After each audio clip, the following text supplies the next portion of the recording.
Tamara, Basil, Stuart, how is everybody? They started a new management position. Yeah, Tamara's a big responsible grown-up now. How is everybody?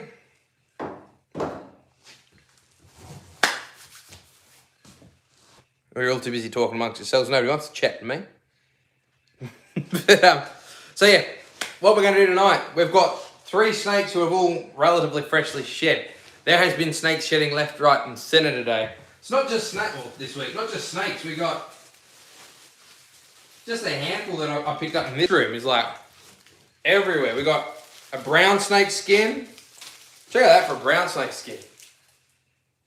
That's off our eastern brown snake, and that's only part of it. He's got his head end, which looks really good. How's this? See his little eye caps and all sorts of stuff. So that's off Rowdy, one of our brown snakes. Got Brutus, the red belly. Got a tiger snake skin. These ones are cool, eh? Got a shingleback skin.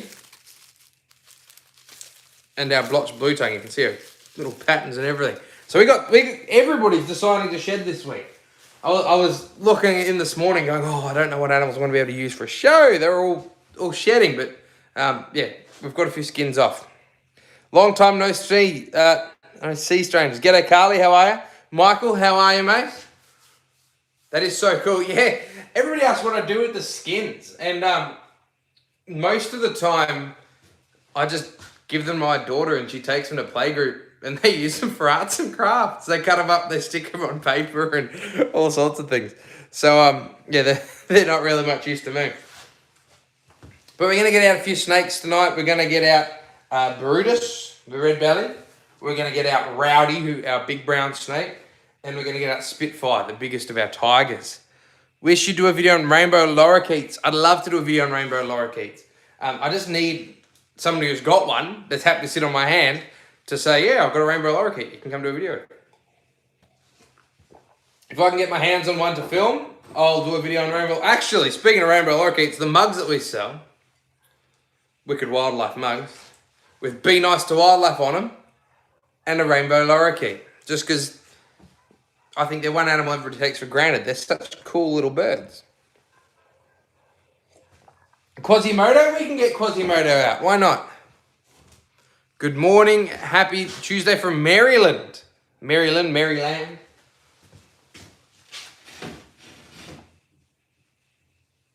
buddy. Alright, so this is Quasimodo, and he's got the name because he's got one dinky eye. One good eye, show us your other side. That's not your other side. That's his good side. He's got one dinky eye over there. So, hence the name Quasimodo, the old hunchback. So Quasimodo is a coastal carpet python. We keep a few different carpet pythons. But yeah, the coastal is the largest of the carpet python subspecies in Australia. So this guy's only young. These guys have the ability to get up over the 3 metre mark, which makes them a pretty big snake, really. I can hear you hissing. Screen is blurry. Sorry, Stacey. It looks all right on my end, but yeah, I've got dodgy internet at the best of times. Image is fine on your end. Sorry I haven't been on, Macca. Been quite busy. Don't be sorry, mate. I'm busy too. It's fine. You come when you come. I appreciate it. Good morning in Louisiana. How are you? I'd love to visit the southern part of the United States. Florida, especially. If you're going to keep reptiles, it's almost like if you're going to be a reptile YouTuber, you need to live in Florida. I love Quasimodo. Yeah, Quasimodo is a cool snake. He's a good boy. I hope to get rid of these and build some bigger enclosures because our diamond python's going to move outdoors in the next sort of month or two. And Jake's going to move outdoors. So I don't know whether I'll get rid of this tank and make it a 6-footer or whether I've got some frogs that I'd like to put in a bigger enclosure. And maybe give a bit of diversity on the wall that we'd use rather than just all snakes. But I don't know. Maybe we'll make it a bigger tank. Maybe we'll move some frogs in there. I'm great. How are you? I'm very good, thank you. It's unusual for carpet python to not bite at all. My first snake's Murray Darling has never struck me even when he's in ambush mode. No, not unusual. Some of them are really nippy, some just aren't. I actually prefer them when they're babies to at least have a little bit of bite to them, because it means that often those ones are easy to get feeding. But yeah, not unusual. Do coastal taipans have more venom than a king brown snake? Heard the Australian Reptile Park. These snakes and massage venom glands also measure the venom vials. Yeah, so traditionally, people have always said that king brown snakes have the most venom of any Australian snake. That being said, the Gosford Reptile Park, or the Australian Reptile Park, they have been breeding their snakes specifically for willingness to bite and venom output. So they've got some snakes that are putting out like 3 times the average doses of venom. So they might have taipans putting out more than their mulgars or whatever. When we say mulgars, we're talking average. But yeah, I know the guys at the Australian Reptile Park, they've got some snakes who put out a huge amount of venom. And it's weird. I was listening to a podcast with Zach, who works in the venom room over there. And he was saying, we actually want snakes who are more willing to bite and more fiery and got more venom to put out in a bite. And it sounds more dangerous, but it's actually safer. Because if you have a snake that puts out 3 times as much as another one, it's better to keep one snake than 3. You have times that over the few hundred snakes in the room. If you're going to have 100 snakes instead of 300 snakes, the chance of becoming complacent over 300 snakes is a lot higher than if you've got to do 100 very highly strung snakes. Can we please see the little scrubby? We can get the little scrubby out. Hasn't been named yet, but I have to excuse me. Scratchy throat today. So yeah, the little scrubby hasn't got a name yet because I just have been too nervous to probe it and find out if it's a boy or a girl. And I'm in no real rush until he gets bigger. This is our scrubby. He's growing slowly. But yeah, so this is our baby scrubby. For those guys who are new, this is my favourite species of snake. They're the biggest snake in Australia. These guys grow 4 meters, 5 meters plus. Call him Megatron. It's gender neutral. Don't know if Megatron's very gender neutral, but nah, I'll put it in the thought bank. How's that? But yeah, I love these guys. Not only because they grow to be the biggest snake in the country, but they got attitudes as a general rule of thumb. But my favourite thing about them is their heads. So for a long time they were in the carpet python family, Marilia. They're now in their own genus, but the thing that makes them different to carpet pythons in my mind, if you want to hold your head still, they've got these big platy scales on their heads that just makes them look tough, armoured, and I think scrubbies are cool. But we're going to handle you up lots and we're going to have a friendly scrubby because that doesn't happen very often.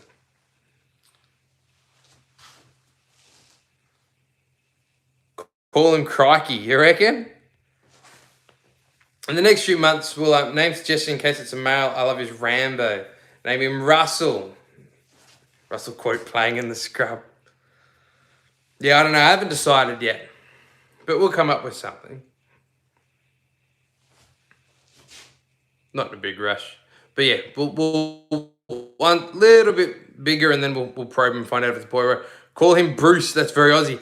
I can't call him Bruce. I had a kind of still have a crocodile. It just belongs to somebody else. Well, it's been kept by somebody else called Bruce. So can't have 2 Bruces. My last saltwater crocodile was Bruce. And he still belongs to me, but a friend was looking after him during COVID. And he's been there so long, whether he stays there or not, I don't know. Excuse me.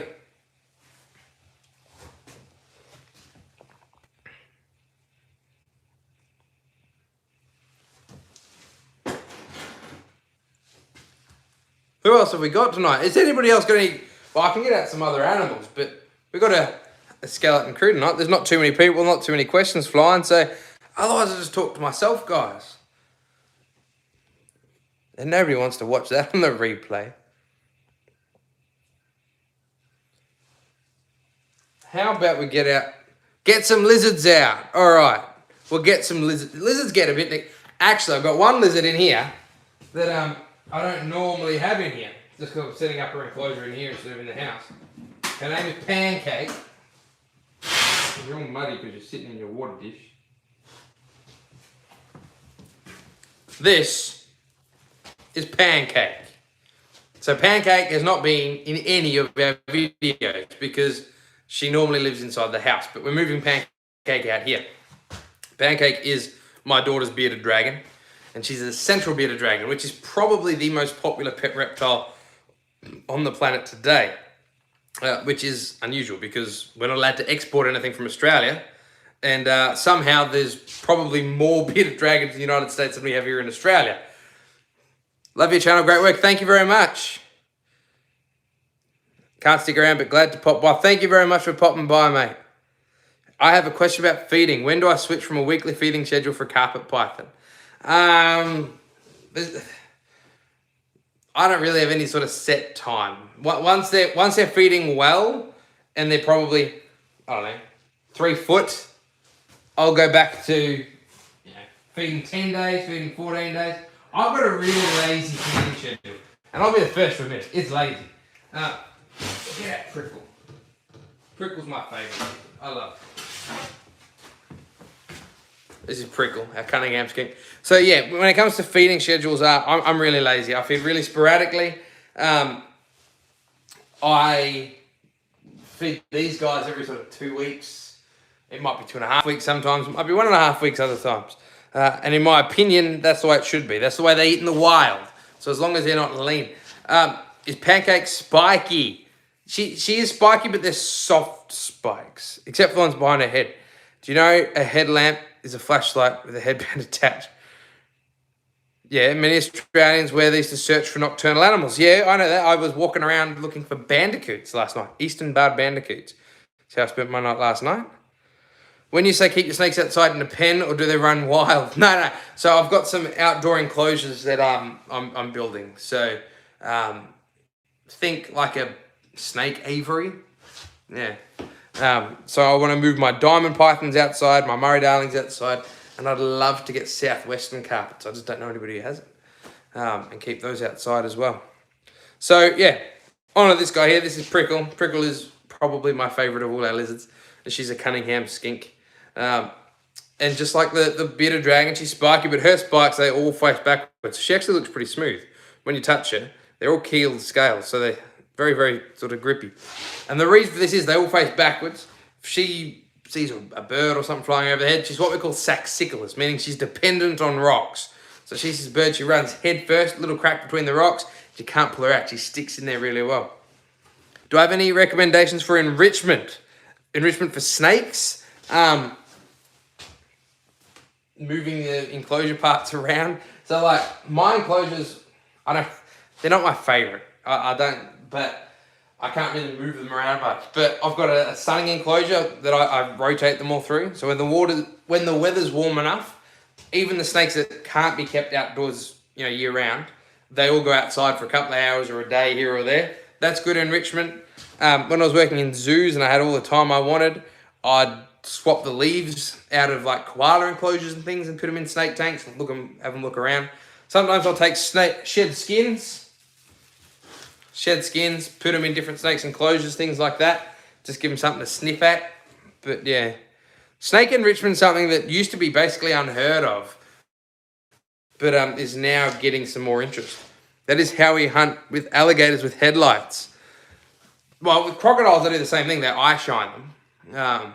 Eye shine crocodiles, but crocodiles are a bit bigger and a little bit harder to handle than gators. I used to do a crocodile show every Sunday and an alligator show every Saturday. And our crocodile we fed with a 5-foot steel pole. And our alligators, I used to get their heads on my lap and scratch them under the chin. And it's not that alligators are nice, and it's not crocodiles are mean. Alligators actually arguably have more bite pressure per inch than crocodiles. But they're really evolved with that crushing power, like eating turtles and things. So cruise around the lagoon, find something, bring them up to the surface, or all your crustaceans, what you call crawfish and stuff like that. Find them at the bottom of the lagoon, bring them up to the surface, crush them up like an M&M.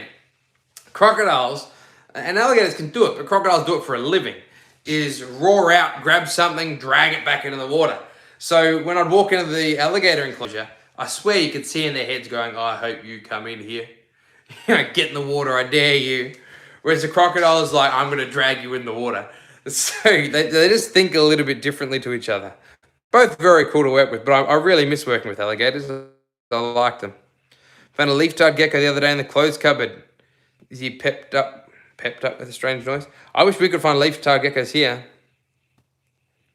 That's a big skink. It is. So Cunningham skinks are just another type of skink. When people think skinks, they think everything's, little. But, skinks come in all sorts of shapes and sizes. Where are you, Bertha? For instance, the blue-tongued lizard is another species of skink. So blue-tongued lizards like Bertha here and Prickle, both skinks. So there's 300 different skinks in the country, ranging from tiny little garden skinks right up to the land mallard, who gets like 60 centimeters in length. You still got a bit of shed on your toes. I'm gonna have to sweep your feet. So yeah, lots of different shapes and sizes of skinks in Australia. How's lockdown going? Any news on when you can get your new snake? Well, they keep saying we're out of lockdown, but we're at a stage 5 lockdown, which means I'm allowed to leave the house, but you're still not allowed anybody else to your house. And pubs and stuff are only allowed 10 people. I live in a small country town, and all 4 of our pubs have said, look, it's not worth opening. So even though lockdown's over, everything's still closed. I say everything, we're a pub. So, we're a country town, so the pub is everything.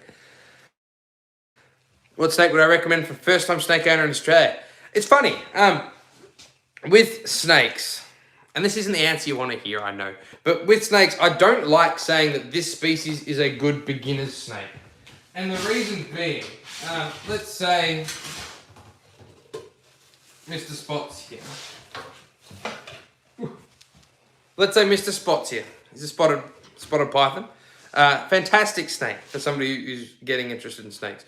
But if you have seen a carpet python at a show and you're really interested in carpet pythons, and I talk you on a spotted python, you're not going to enjoy it as much as a snake you really wanted, and you're not going to work on it as much as you really wanted. So, find a species that interests you. So, in my opinion, take out all venomous snakes, obviously. And I also think you should scratch out olives and scrubbies. Snakes over 10 foot long need experienced handlers. But other than that, the womas, the children's, the Stimsons, the spotteds, all the carpet pythons, rough scale pythons. If you're an adult and you're happy to do a little bit of research, even green tree pythons, aren't as hard to look after as they were used to be considered. So yeah, it comes down to what interests you. Do I have many other types of dragons? No, currently all I have is beardies and easterns. I used to keep Jackie dragons, and I'd love to get more Jackie dragons. But yeah, just don't have any. Well, we're in a 5K radius for leaving town, yeah. So we don't have a 5K radius here because I live in a country town, but Melbourne, you're not allowed into or out of Melbourne. And I've got a friend holding a snake for me in Melbourne. I'd wish you do a video on the bilby. Bilby exhibits in captivity around the sands, plans out, but big bilbies are nocturnal. I'd love to do a video on a bilby. The problem is I've got to find a zoo that keeps them, that's willing to let me behind the scenes to film with their bilbies. And a lot of people, it's flattering that you think that I'm able to do it. But people say, why don't you go to Australia Zoo? And they'll just let you in and film with their bilbies. The reality is most zoos are not going to let me just go and film whatever I want. We're a smallish channel and we get a couple of hundred views. And they don't want to have to dedicate a half a day of one of their keepers' time. So, if a zoo out there has bilbies and they're willing to let me hold one for a video for 15 minutes, I will do a bilby video. I'd love to. Are skinks as mellow as bearded dragons? I think some skinks make better pets than bearded. Blueies, in my opinion, are far better pets than bearded dragons. Less fragile, better behaved. Recently learned about Boyd's forest dragons. They're awesome, from New Zealand. Yeah. Boyds are very, very cool. For a bunch of reasons. They look like dinosaurs, all their little plates and spikes and everything. But also the fact that they just live a different lifestyle. They're kind of a cool climate reptile that lives in a hot climate. So they live in far north Queensland, in the tropics, but they live up in the mountain range. And they don't thermoregulate. So reptiles like our snakes here, they're obviously cold-blooded, which is a terrible term. Because, we're warm-blooded, they're cold-blooded. If anything, we've got a stable temperature because we burn food to stay at a stable temperature. So, and our temperature comes from the inside. Ectothermic is a better word for these. So we're endothermic, they're ectothermic. It means outside temperature. Just like us, reptiles have a temperature they want to be at. But rather than burn food to get there, they'll sit in the sun for 10 minutes, then they get too warm, they go and sit in the shade. And they go sit in the sun, then they go sit in the shade. Boyd's forest dragons, on the other hand, they're what we call thermoconformers. They basically just take it as it comes and absorb the ambient temperature that's in the forest. So, yeah, they don't actively bask or anything, unless they've got eggs in them, but they're pretty cool. Love reptiles since I was in kindergarten. Done work, other collections a lot, but my parents are finally letting me get snakes of my own. Any problems with getting snakes from New South Wales to Queensland? I've never lived in New South Wales. You can get snakes from one state to another pretty well. And can we see the best tiger snake? All right, we're going to tiger snake out. You can get snakes from one state to another pretty easily, with the exception of Western Australia. You just got to have export permit. So you need your Queensland license already, and you'll have to get a permit to export from New South Wales to Queensland. All right, we're going to get out a tiger snake. I'm going to move this down just because Spitfire, being the big old fatty he is just much more comfortable on the ground. Rowdy's already in a mood. We'll get out Spitfire the tiger snake before we get out Rowdy, hey?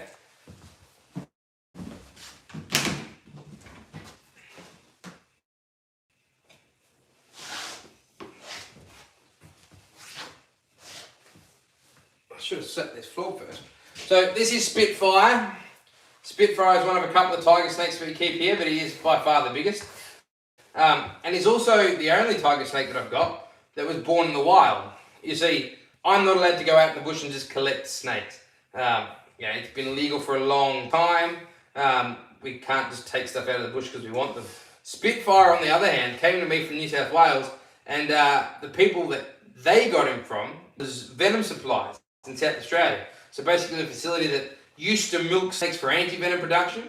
Today they milk snakes for pharmaceutical research, because anti-venom production all comes from Gosford Reptile Park, Australian Reptile Park. But yeah, so this snake was used for venom, caught in Mount Gambier, not far from me, and used for venom production before he came to live with me. Except every time I hold you, pee on it. Tamara, this is why Rami the tiger snake comes out. He just doesn't like being held. You're going to bite yourself.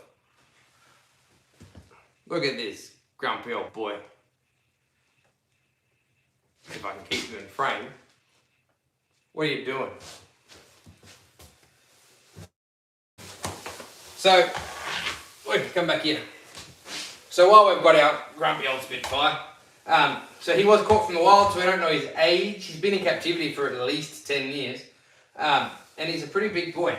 But as far as his species goes, he's the eastern tiger snake, or mainland tiger snake, which up until basically the 1940s was the leading cause of snake bite in the country. These days, the eastern brown snake is the leading cause of snake bite in the country. And the reason the eastern brown snake has overtaken the tiger snake is because of distribution. So tiger snakes used to bite the most people because they lived where the most people lived. You know, Europeans arrived in Australia on the east coast, which is a tiger snake habitat, and we drained a heap of wetlands and turned tiger snake habitats into paddocks, and paddocks of brown snake habitat. Nobody can see your head, buddy. There you go. So we drained a heap of wetlands, turned tiger snake habitat into brown snake habitat, and a bunch of people after the First World War moved to places or were given blocks of land in places like Dubbo and Birkin, western New South Wales, northwestern Victoria, places like that. So a lot of people who didn't live in brown snake habitat in the 1930s or 1800s suddenly lived in brown snake habitat. So today the brown snake bites the most people. The tiger snake for a long time was number one. One thing that makes this snake so adaptable for living along the east coast, particularly in the southern part of the country, is tiger snakes like Spitfire here give birth to live young. So everybody imagines that snakes will lay eggs.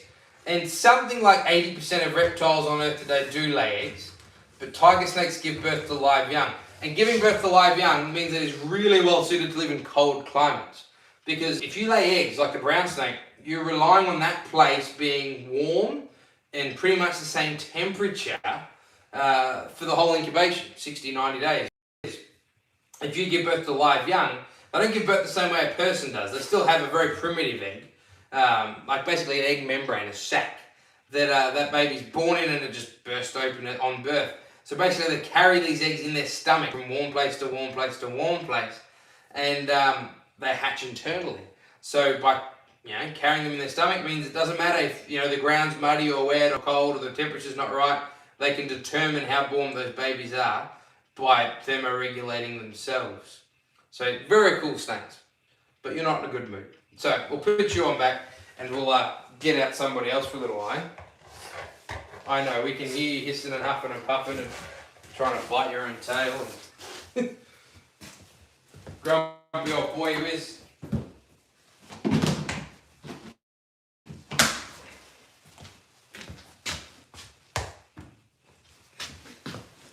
Oh, somebody else a super chat. Thank you very much. Let me check.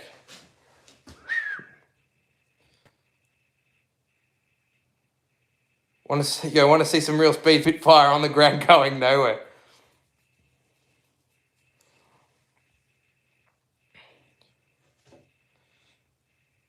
Featherdale and Blacktown have a lot of marsupials. Yeah, I know Featherdale's got an amazing collection. Haley, thank you very much. Thanks for the cool channel. Thank you very much for the super chat. It means a lot. Spitfire, of course, not Rami. What's the difference with all snake species? All snakes look similar. It's really tricky. So people ask me all the time, like, how do you identify snakes?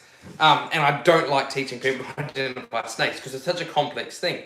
And the best way I could describe it is if you're interested in horses, and I know most people aren't, but if you're interested in horses and you go to like an agricultural show or, a gymkhana, you could probably point out, a stock horse, a thoroughbred, an Arabian, a riding pony, whatever. And then if somebody said, well, how do you tell which one's which? You'd be like, I don't know, they just look different. And that's the thing with snakes is there's not one feature we're looking at. There's the shape of the scales, the size of the scales, the order of the scales around the face in particular and on the head. Color plays a role, but a very small role. Size, where we are. If I'm talking about the difference between an eastern brown, a western brown, and a northern brown, a lot of the time I wouldn't be able to tell just by looking at them. It'd depend where I am. So there's a whole heap of factors. That being said, you don't really need to know how to identify snakes very well. It doesn't take much practice to tell a venomous snake from a non-venomous snake. Once you can do that, you're pretty much right, because all of our venomous snakes you can treat with polyvalent, universal antivenom. If you get to hospital, say, look, I was bitten by a snake, I'm pretty sure it's venomous, you're going to be okay. And if in doubt, assume it's venomous. Nobody's ever been bitten saying, I'm going to leave that thing alone. So...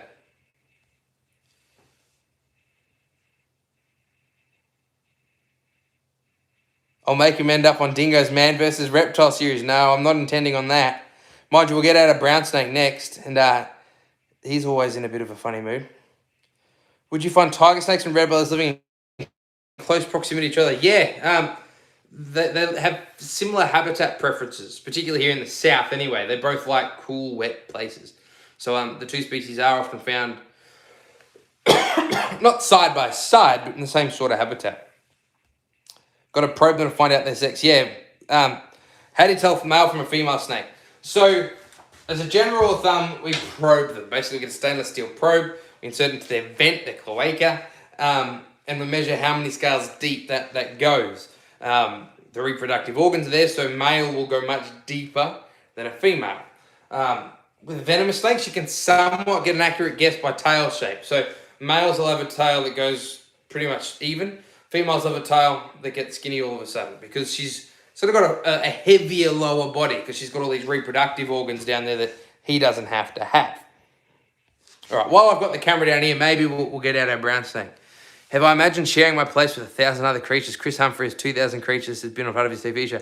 Yeah, I've imagined that. I've had the point where we've had like 200 animals here in our care, and I don't have a team of staff like Chris. I know Chris relatively well. So, yeah, I can imagine what it'd be like. I live a fairly similar life. And then besides all our animals, our wild animals, you know, we got 120 sheep on our place. We got 11 dogs. We got a lot, 7 horses. We got a lot of animals here. All right. Good morning, Mark. How are you? While we got the camera all adjusted, hang on, maybe I'll lower it a bit more, and we'll get out Rowdy, the brown snake. If there was one that was going to get me on Dingo's Man versus Reptile, it'd be bloody Rowdy.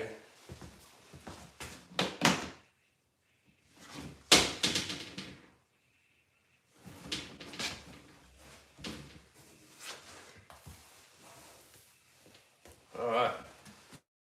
I'll have to move this back, I reckon. Alright, guys, you're going to have to be patient because I won't be able to see your comments or anything while I got Rowdy out. Move that little shed skin out the way. Pretty good boy. So this is Rowdy. Rowdy is our eastern brown snake, or one of our 2 eastern brown snakes. We've got Rowdy and Rover. And the eastern brown snake today is considered the most dangerous snake in the country. It definitely bites the most people. It kills the most people. They're responsible for somewhere like 40 to 60% of snake bite, depending on the year. But the reason they're so dangerous is not their bad attitudes, even though they do have a bit of a notorious attitude. You've got a bit of fluff stuck to your face, but I don't want to have to get it off. So yeah, it's not their attitude or their personality that makes them dangerous. It's the fact that they're found over like a third of Australia. So brown snakes, or eastern brown snakes, are found all over New South Wales, all over Queensland, all over Victoria, parts of pretty much all of South Australia, parts of the Northern Territory. So, you know, when it comes to our capital cities where people live, you're talking about towns like Townsville, Cairns, Newcastle, Sydney, Melbourne, Bendigo, Adelaide. A huge chunk of the Australian population comes into contact with this species of snake. So it means that it's going to bite more people than a snake that's found like the inland taipan. Inland taipan, most venomous snake in the world. Only snake on the planet more venomous than this guy. Doesn't kill anybody. Lives in the middle of nowhere. If you drive 4.5 days to nowhere, turn left, drive another 3.5 days, you might find an inland taipan. Eastern brown snakes live under the concrete slab your house is built on. So because of that, they bite a lot more people. Luckily, they also have a tendency to give dry bites. They have a tendency to give dry bites. So they don't always inject venom, and they've got very short fangs. So they also have a hard time injecting venom through a pair of jeans, you know, definitely through a pair of boots or something like that. So we're kind of lucky that with how venomous he is, we don't have more deaths from him than we do.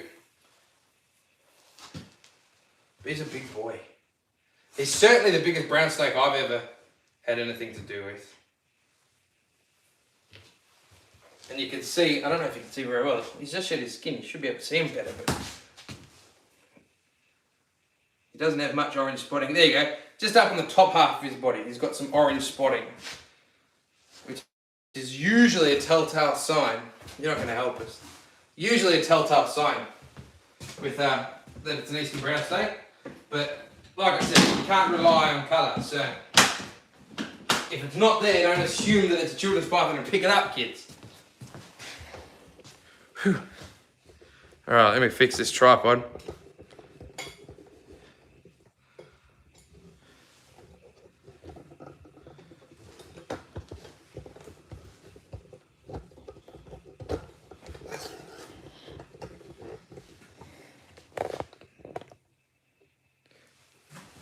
Never heard what Boo weighed in at. How's the heart after that? Oh, that snake makes me work. Do I think he'll get much bigger? I don't know. Half of me hopes he doesn't get any bigger, and the other half of me is like, you know what? He is 1.8 meters now. He's got like 25 centimeters to make the record, but I don't think he'll get any bigger. Have I handled many non-Australian snakes? King cobras seem fun. I've handled a few non-Australian snakes, not too many. I've handled a few cobras, not king cobras, but I've handled Indian cobras and 2 species of spitting cobra.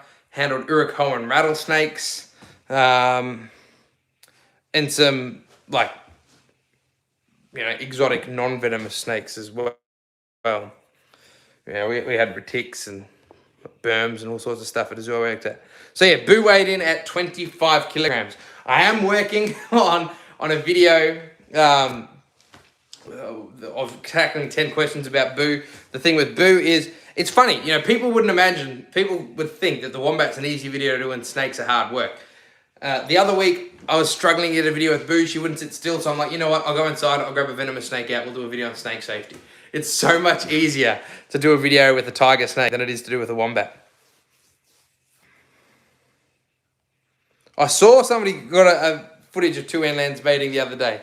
Be awesome. No, I don't have any black-headed pythons, I'm afraid.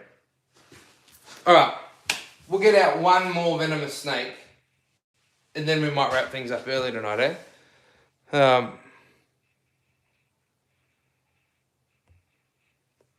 All right, so the last venomous snake, we got him out on TikTok, but I don't think we got him out on YouTube. So we'll get out Brutus. Brutus shed his skin this morning, so he's looking fine. I did a couple of videos of Brutus in the last sort of week. He was all cloudy and his belly was white and his eyes were milky and he looks terrible and people are like, what's wrong with the snake? On TikTok especially. Now he's shed his skin, he's looking, you know, ready to roll. He's a good looking snake. Gotta love Brutus. Everybody has to love Brutus.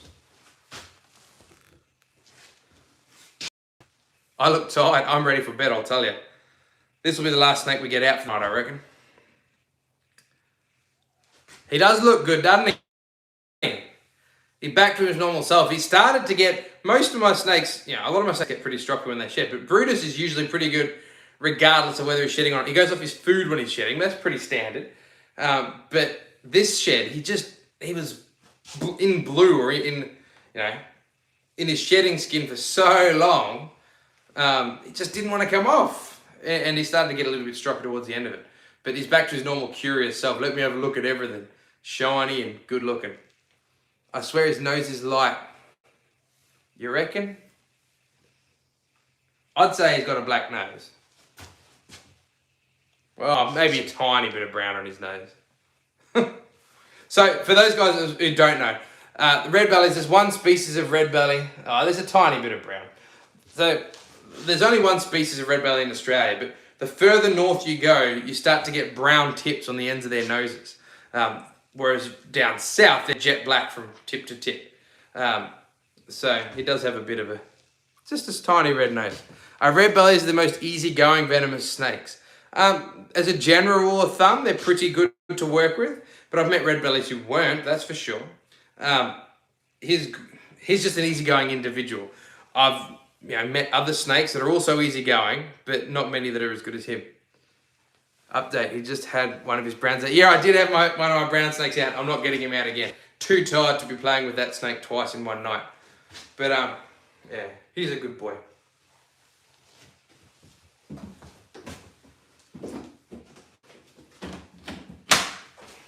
Alrighty guys, if there's anything else you want to see before I log off, let me know, because I think we might call it early. We'll have one more animal. What do you want to see?